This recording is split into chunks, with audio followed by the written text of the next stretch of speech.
Hemen təbii ki, qələbənin böyük hissəsi olmur deyirlər, amma narazı qaldığımız bizim bir azarkeş kimi, jurnalist kimi narazı qaldığımız məqamlar da var idi. Bu barədə danışaq. Sadəcə sizin 90 dəqiqə haqqında fikirləriniz var. Yəni bilirsiniz, bu yenə də təkrar olsa deyəcəm, yəni planlı şəkildə bura gəlmişdik. İki oyun ayrı-ayrı heyətlə ən birinci hər kəsi görmək istəyirdik. Bilirsiniz, belə şans düşmüşdü, yoldaşlıq görüşü. Bu gün elə futbolçular vardı, ilk dəfə 11-likdə çıxırdılar, bu həyəcanı yaşayırlar.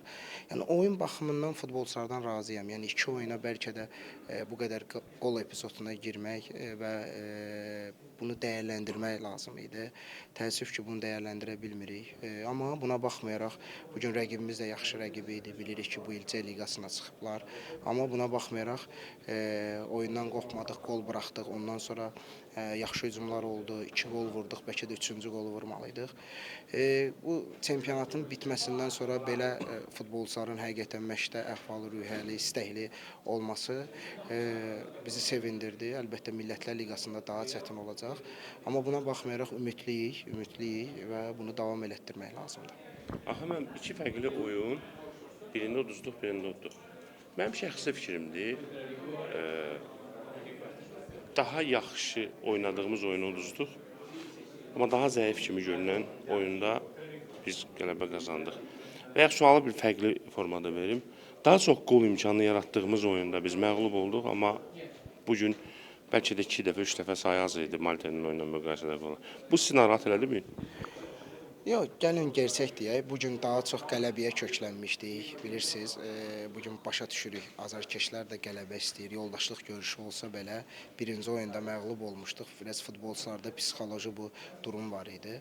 Ona görə 2 qol vurandan sonra rəqibin belə böyük bir üstünlüyü də ancaq standart vəziyyətlərdən üstünlüyü olurdu.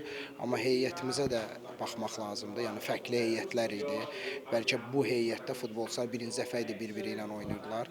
Amma Malta ilə oynadığımız heyət demək olar ki 90% bizim 6-7 oyunumuz var. Yəni bunu da nəzərə alaq və biz həmişə deyirik ki, yoldaşlıq görüşlərində futbolçuları sınamalıyıq. Futbolçular hiss eləməlidir milli komandanı və biz alternativ futbolçular, yəni siyahını da genişləndirmək istəyirik. Bugün istəyirdik Ayxan, Rüfət, Səbuhi, yəni Rüstəm bunlar da hiss eləsinlər. Cəlal, Rəhman, yəni bunlar bugün hiss elədilər bu oyunu.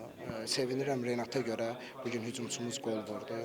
Yəni yoldaşlıq görüşüdür. Yəni belə şeylər olur, amma əsas bugün komanda olaraq nəticə istəyirdik. Bu son sual olsun. Razı qaldığımız məqamlar bəlli məsələdir. Yəni bu sizi razı salan məqamlardır, bu müsbət məqamlardır. Mənə daha çox bu oyunda, məhz bu oyunda narazı qaldığınız məqamlar maraqlıdır. Nədən narazı qaldınız? Yox, narazı qaldığım məqamlar çoxdur. Yəni indi bunu bu detallara getməyək, amma yenə təəssüf eləyirəm ki, standart vəziyyətdən qol buraxdıq. Bugün heyətimiz də uca boylu futbolçular idi keçən oyuna baxanda, amma bunu İslandiya ilə də standart vəziyyətlərdən, çünki milli komandada bunun düzəltməliyik. Həqiqətən bunun üzərində işləyirik, çünki Litva Millətlər Liqasında rəqibimiz Litvanın ən üstün cəhətidir. Yəni qol buraxmağımıza biraz heyfsləndim, amma digər məqamlar da var ki, onu da inşallah sentyabrda yığışanda təhlil eləyəcəyik. Təşəkkürlər, uğurlar sizə.